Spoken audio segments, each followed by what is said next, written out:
मैं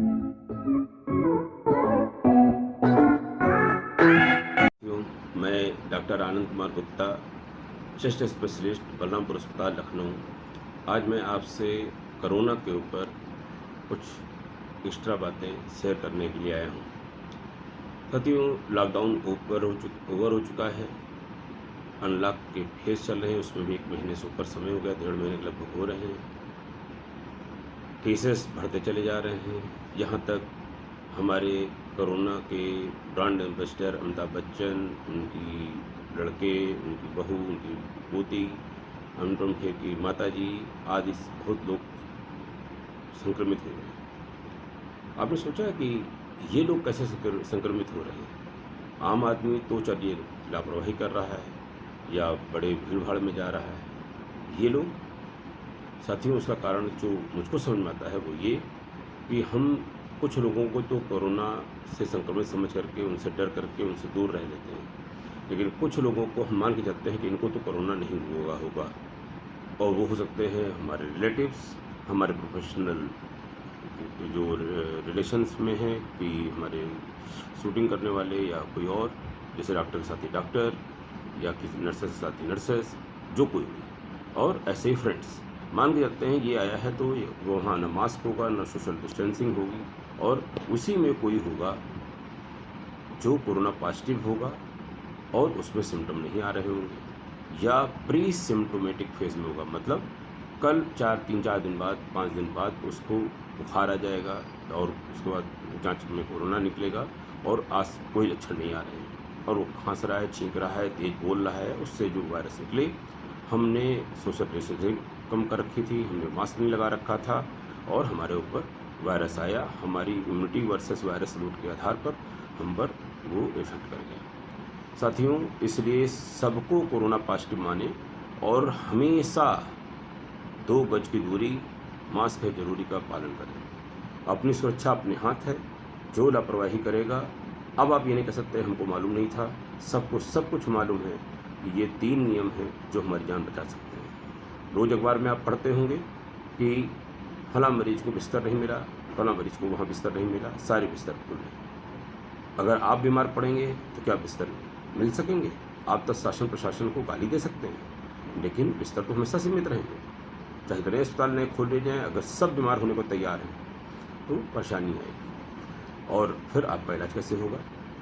केस लाख में हमेशा बढ़ेंगे और आपको हमेशा PMS मतलब फिजिकल डिस्टेंसिंग, मास्क और बार बार हैंड का सैनिटाइजेशन आपको ध्यान ही रखना है। आज भी साथियों हमारे पास दवा नहीं है, हम अभी भी हिट एंड ट्रायल पर चल रहे हैं कि हाँ चलो इसको नई दवा आई है, इसको कोशिश कर लो, वो अमेरिका में कुछ लोगों को फ़ायदा किया है इसलिए कोशिश कर लो, वो इटली में फ़ायदा किया है इसलिए कोशिश कर लो, और वैक्सीन आज भी नहीं है। अभी सब फर्स्ट फेज़ ह्यूमन ट्रायल पे चल रहे हैं। हमें नहीं मालूम कि वो फर्स्ट फेज़ से सेकंड फेज़ में जब जाएंगे तो वो सक्सेस कहलाएगी कि नहीं, जब मतलब सफिशिएंट मात्रा में इम्यूनिटी देगी कि नहीं।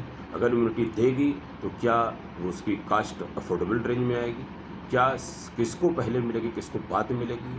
क्या ये किसी वार का कारण तो नहीं बन जाएगा कि हर देश जो इसको प्रोड्यूस करेगा कहेगा पहले मेरे नागरिक को, या उसके ऊपर जो ज़्यादा फ्रेंडशिप दिखाएगा या जो उसके पास दबाव में होगा वो पहले लेना चाहेगा? और उसमें भी किस देश में जो वैक्सीन आएगी किसको पहले मिलेगी, किसको बाद में मिलेगी, और वैक्सीन के बाद इम्यूनिटी की प्रोटेक्शन क्या लेवल होगा? क्या बदलता वायरस स्ट्रेन उसका वैक्सीन का प्रभाव कब तक बना रहेगा हमारे शरीर पर लगाने के बाद, ये भी हम नहीं जानते। इन्फ्लुएंजा की तरह 1 साल तक बना रहेगा, ये भी नहीं जानते। लाइफ टाइम बना रहेगा, ये भी नहीं जानते। और अभी अगर आपने अखबारों में पढ़ा होगा, न्यूज़ से अलर्ट रहते होंगे, तो आपने देखा होगा कि और पहले हम लोग मानते थे हर्ड इम्यूनिटी कॉन्सेप्ट कि अगर 70% पॉपुलेशन इन्फेक्ट हो जाएगी तो बाकी लोग भी प्रोटेक्टेड हो जाएंगे। अब दूसरा कॉन्सेप्ट भी मानते थे कि जिनको कोरोना इन्फेक्शन हो गया उनको इम्यूनिटी पासपोर्ट मिल गया, मतलब यानी कि उनको दोबारा कोरोना का इन्फेक्शन नहीं होगा। ये सब बातें गलत सिद्ध हो रही हैं। सब री इन्फेक्शन का भी केसेस मिल रहे हैं। अब री इन्फेक्शन क्यों हो रहा है? पहले कोरोना वायरस का जो इन्फेक्शन हुआ उसने पुअर इम्यूनिटी दी, या जो इम्यूनिटी है कुछ महीने 15 दिन 2 महीने में उसकी इम्यूनिटी ठीक थी लेकिन डाउन हो रही है, उसकी या चेंज इन स्ट्रेन की वजह से अब कारगर नहीं रह गई है वो पिछली इम्यूनिटी। कोई भी कारण हो सकता है, अभी सब रिसर्च ही चल रहा है, हम लोग सब इस नई बीमारी के साथ सीख रहे हैं और बहुत कुछ बातें कर सकते हैं, लेकिन फिर वही बात आती है, बच सकना ही हमारा जीवन होना चाहिए। 2020 हमको खुद को, अपने परिवार के सदस्यों को बचाना ही हमारा परम ध्येय होना चाहिए। अगर हम बचा लेते हैं तो हम अच्छे हैं। दूसरा, हमारे यंगस्टर्स इस डाटा को पढ़ते हैं अखबार में कि जवान लोगों को बीमारी नहीं हो रही है या बहुत कम हो रही है, मार्टेलिटी नहीं है। साथियों, जिस परिवार का एक सदस्य मरता है वो उस परिवार की 100% हानि होती है। और फिर ध्यान दे लें, कम मर रहे हैं लेकिन ऐसा नहीं यंगस्टर मर नहीं रहे हैं। अभी हमारे यहाँ डफरिन हॉस्पिटल लखनऊ के डॉक्टर अजीजुद्दीन जो 40 साल के थे, उनको कोई डायबिटीज़ या किडनी की बीमारी या कोई चीज़ नहीं थी और 10 दिन तक उन्होंने संघर्ष किया और अंततः वो ज़िंदगी हार बैठी। कृपया कतई मत लें, और अगर आपको नहीं भी हुआ तो आप घर में आते हैं और आप अगर एसिम्प्टोमेटिक कैरियर हैं तो आप अपने माँ बाप को दे सकते हैं, अपने घर के दूसरे बुजुर्गों को दे सकते हैं। कृपया गलती मत करें। जो आपको जानकारियाँ हैं बचने की, घर में कोरोना को घुसने से बचाने की, वो सब का सब अपने भरसक 100% करने की कोशिश करें। वो अपने परिवार को परेशान करेगा, बिस्तर नहीं मिलेगा, परिवार परेशान होगा, इलाज नहीं मिलेगा और मर गया तो परिवार हमेशा के लिए बर्बाद हो जाएगा। कृपा करके यातायात के सुरक्षित नियमों का पालन करते हैं, सुरक्षित रहते हैं, कार में बेल्ट लगा करके, हेलमेट पहन करके, जो 3 नियम हैं आपके, PMS, फिजिकल डिस्टेंसिंग, मास्क और हैंड सैनिटाइजेशन, कृपया हमेशा मानें। बार बार हाथ को धोना जारी रखें, 2 गज की दूरी, मास्क जरूरी का नियम हमेशा याद रखें। क्राउडेड प्लेस मतलब भीड़ भाड़ के स्थान हैं, शादी है, ब्याह है, पूजा पाठ के समारोह हैं, इन सब का अवॉइड करें। कोशिश करें कि बंद कमरे में कम बैठें, पब्लिक के साथ खुले रूम में बैठें और सुरक्षित रहें। साथियों, आज मुख्य मुद्दा मैं मास्क पे उठाऊंगा क्योंकि कुछ गलतियां, मैं भारी गलतियां देख रहा हूं, जानकारी का अभाव देख रहा हूं। ये आज समझ लीजिए कि अब शायद ये न्यू नॉर्मल होगा हमारा कोरोना और पोस्ट कोरोना के पीरियड में, कि अब हम सब मास्क पहने ही रहेंगे शायद अंत तक। ये हर्ड मास्किंग कहलाएगी, सभी पहनेंगे तभी सभी सुरक्षित रहेंगे। आपने देखा होगा, पढ़ा होगा कि अगर कोई संक्रमित आदमी छींकता है, खांसता है, अपने वायरस बाहर लाता है और मास्क नहीं पहने हैं और सामने वाला जो बीमार नहीं है वो मास्क पहने हैं, तो भी संभावना ठीक ठाक रहती है। और अगर मरीज मास्क पहने हैं और सामने वाला जो अभी गैर संक्रमित है, असंक्रमित है, वो नहीं पहने हैं, तो संभावनाएं थोड़ी कम हो जरूर होती है लेकिन होती हैं। अगर दोनों पहने हों तो संक्रमण फैलने की संभावना न्यूनतम हो जाती है। कृपया सब कोई पहने, सबको मान के चलें कोरोना पॉजिटिव है। साथियों, वायरस की एक प्रॉपर्टी होती है, वो निर्जीव सजीव के बीच की कड़ी है। अगर वो उसको एक सर्टेन पीरियड तक लाइव सेल्स नहीं मिलती हैं, किसी जीवित कोशिका में प्रवेश नहीं करता है, तो फिर मर जाता है। कोरोना वायरस के लिए पीरियड 72 घंटे का है, 3 दिन का है। विभिन्न सरफेसेस पे अलग अलग है, आप मोटा मोटा 3 दिन याद रखिए, अलग अलग सरफेसेस की बात है। अगर आप किसी चीज़ को 72 घंटे एक कोने में पड़ा रहने देते हैं, वो बिना किसी विसंक्रमण किए ही वो विसंक्रमित हो जाएगी। अगर आपको उसके पहले यूज़ करना है, जैसे हाथ को तुरंत यूज़ करना होता है, इसलिए हम तुरंत साबुन और या हैंड सैनिटाइजर अल्कोहल वाले से अपने को सैनिटाइज करते हैं। ऐसे ही हमको कपड़े धुलने होते हैं साबुन से, ताकि हम उसको बार बार सुखा करके पहन सकें। जिस चीज़ को आपको नहीं करना है, यूज़ नहीं करना है, एक कोने में रख सकते हैं।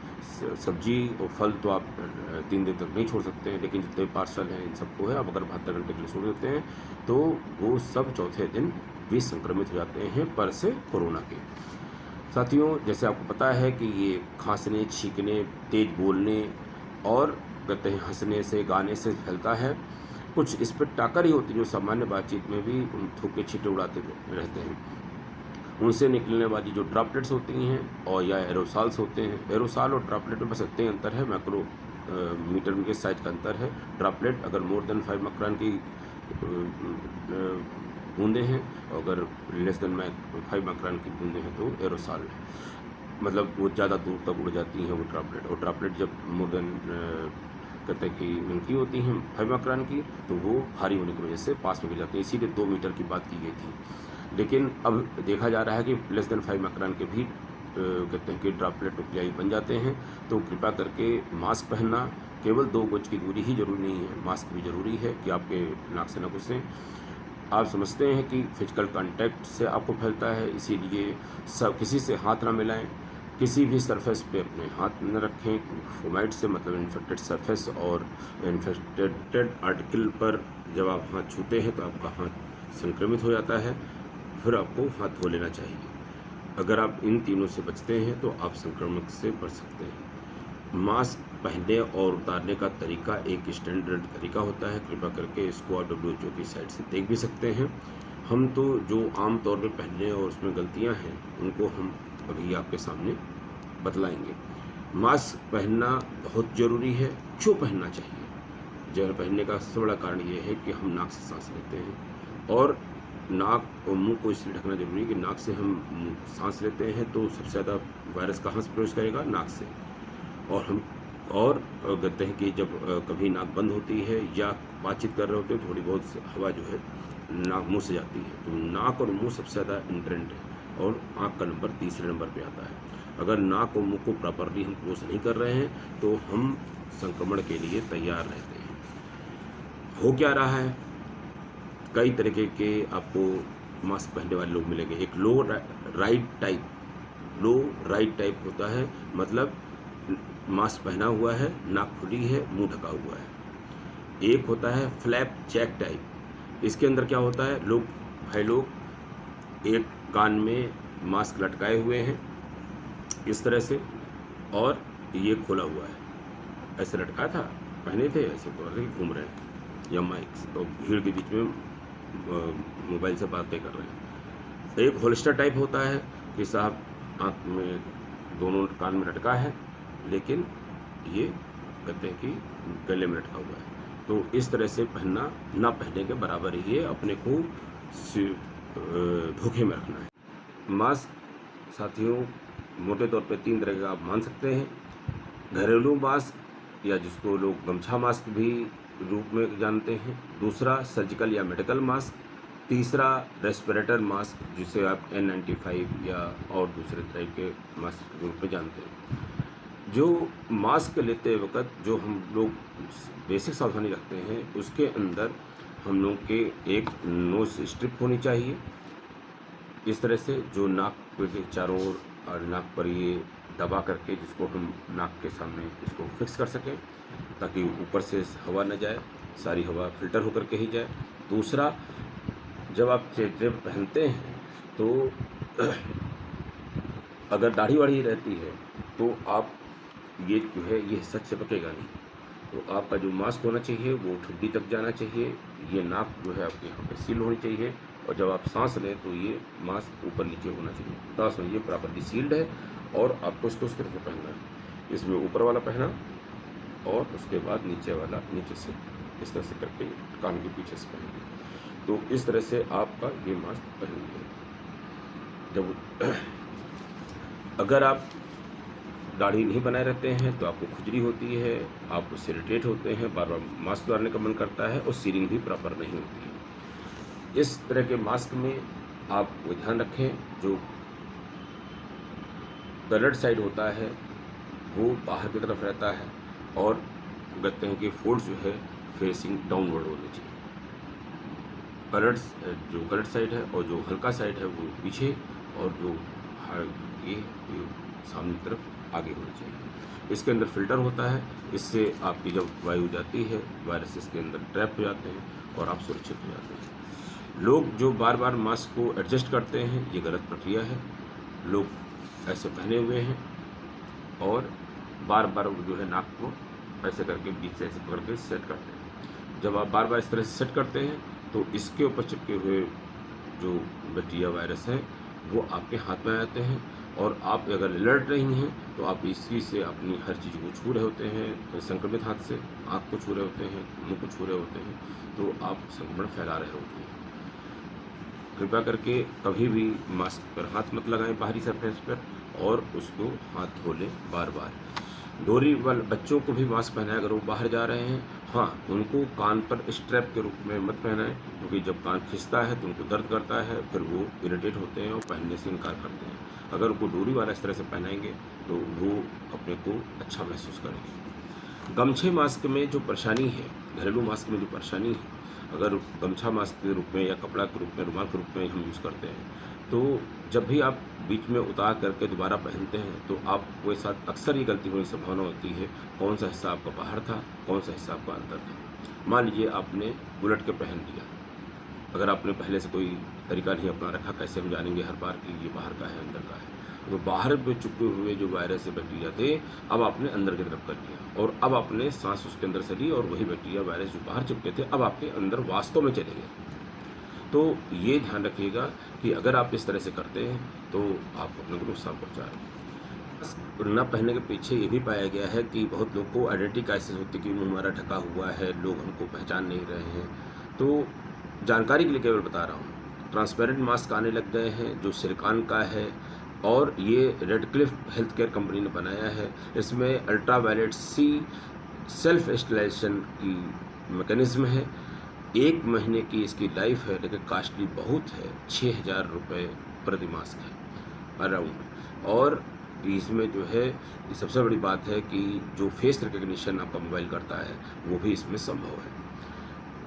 दूसरा जो मैं भी कहता हूँ कि वो ये बेहतर मास्क है हर तरह से, भले वो ट्रांसपेरेंट नहीं है, वो सुपर मास्क है। ये स्विट्ज़रलैंड की लिविन गार्ड कंपनी ने बनाया है। ये 2000 का है, लेकिन 6 मंथ इसकी लाइफ है। और सबसे बड़ी बात ये है, जैसे वो सेल्फ स्टेलाइजेशन है, इसमें भी सेल्फ स्टेलाइजेशन है। दोनों सरफेस अंदर और बाहर के दोनों सरफेसेस पर एंटीमाइक्रोबियल एसिड लेप है, जो वीकली वॉश ठंडे पानी में करने के बावजूद 6 महीने तक, मतलब 30 वॉश तक ये आपके साथ साथ रहती है। और उस पर लगे हुए बैक्टीरिया वायरस मात्र 5 मिनट या 5 मिनट से कम समय में चिपकने के बाद मर जाते हैं। तो ये आप बिना धोए भी रीयूज़ करिए, बार बार यूज़ करिए और आप सुरक्षित हैं।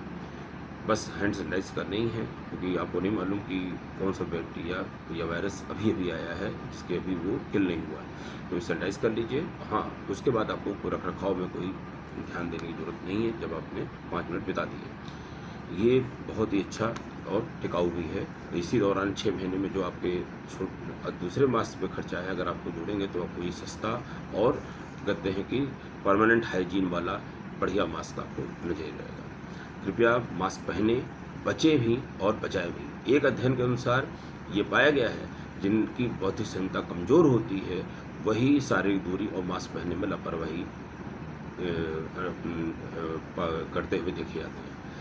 साथियों, दूसरी बात आती है कि मास्क को रीयूज़ कर सकते हैं कि नहीं।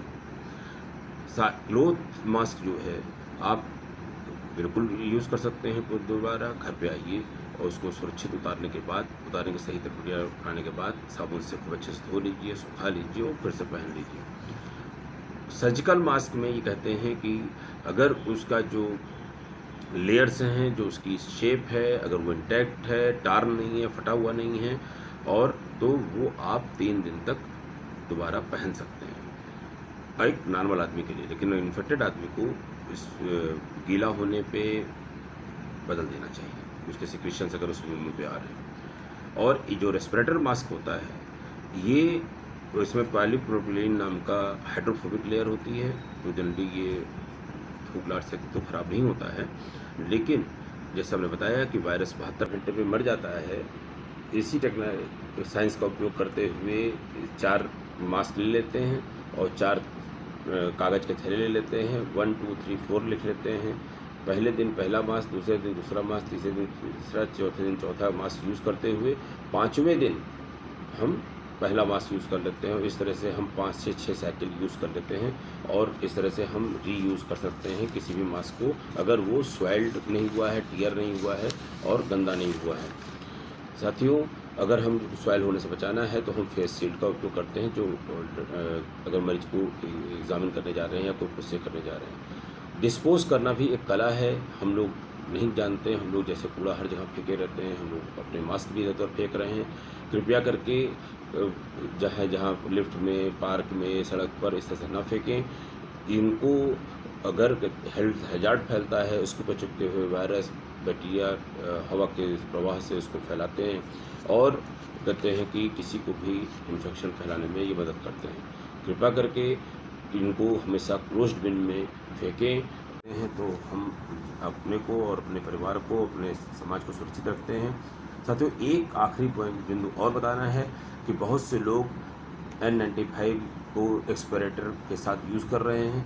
इसमें एक ही बुराई है कि एडवांटेज ये है कि जो ट्रैपिंग ऑफ कार्बन डाइऑक्साइड हो रही थी वो निकल जाती है, इससे आपको सांस तो नहीं फूलती है। लेकिन सबसे बड़ी बुराई ये है कि अगर आप एसिम्प्टोमेटिक कैरियर हैं या प्री सिम्प्टोमेटिक हैं या आप बीमार ही हैं, तो आपके इस निकली हुई हवा से आप वायरस वातावरण में फेंक रहे हैं। तो हॉस्पिटल में, कई हॉस्पिटल में स्पेशली इसको बैन कर रखा है। कृपया करके आप मास्क के जो हमने पॉइंट्स आपको रेज़ किए हैं उसमें अपने सुधार लाएँ और सुरक्षित बने, समाज को सुरक्षित बनाएँ।